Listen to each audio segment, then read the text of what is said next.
Hey everyone, welcome to the science video. I just want to give you a little recap of what we learned about so far with the first lesson. So we talked about planets, and our solar system is made up of 8 planets that orbit around or revolve around the sun. The inner planets are Mercury, Venus, Earth, and Mars. The outer planets are Jupiter, Saturn, Uranus, and Neptune. In between Mars and Jupiter, or in between the inner and outer planets, is the asteroid belt. And remember, a planet is a large, round body that revolves around a star. And again, that would be the sun. Our solar system has one star, and that is the sun.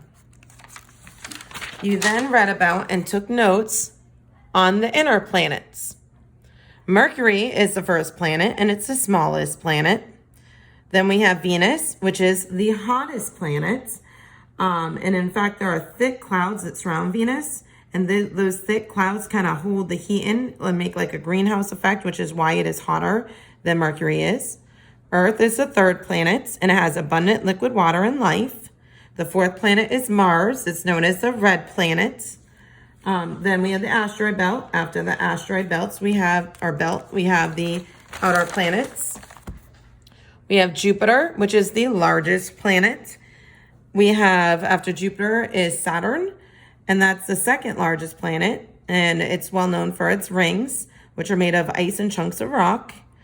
After Saturn, we have Uranus, and it's actually tilted on its axis, so it rotates on its side. And then last, we have Neptune, which is the windiest planet. Then we talked about other space objects, such as dwarf planets. Pluto is an example of a dwarf planet. And most dwarf planets are beyond Neptune's orbit. Then we had other things like moons. Moons orbit around a planet. Like we have a moon that orbits around Earth. The outer planets can have many moons. Then we talked about comets. Comets, basically what they are is chunks of frozen gases, rock, ice, and dust. And then when they get near the sun, their tail always faces away from the sun, basically. And then we have asteroids and meteors.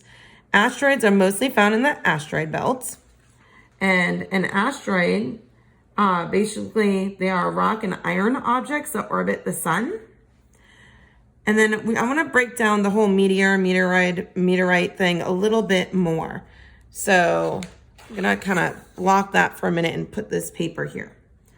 So basically, the way it works is meteoroids are pieces of rock that break off of asteroids. And you could kind of remember that because they have the same kind of ending there.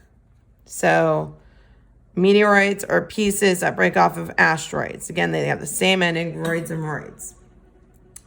Then what happens is when a meteor goes into Earth's atmosphere and starts burning up, it leaves a streak of light called a meteor. So if I burn up part of this word, it's meteor. So a meteoroid that enters Earth's atmosphere, it starts burning up, has a streak of light, that's called a meteor. If you burn up part of the word, you get meteor. Now, a meteoroid that reaches Earth's surface is called a meteorite. And now if you look at the end of meteorite, you see I-T-E. What I want you to think about is it touches Earth. So a meteoroid that hits Earth's surface is called a meteorite. It touches Earth. So if it hits Earth's surface or it touches Earth, it's then called a meteorite. So I hope that you learned a lot with this chapter. If you have any questions, let me know. Thank you.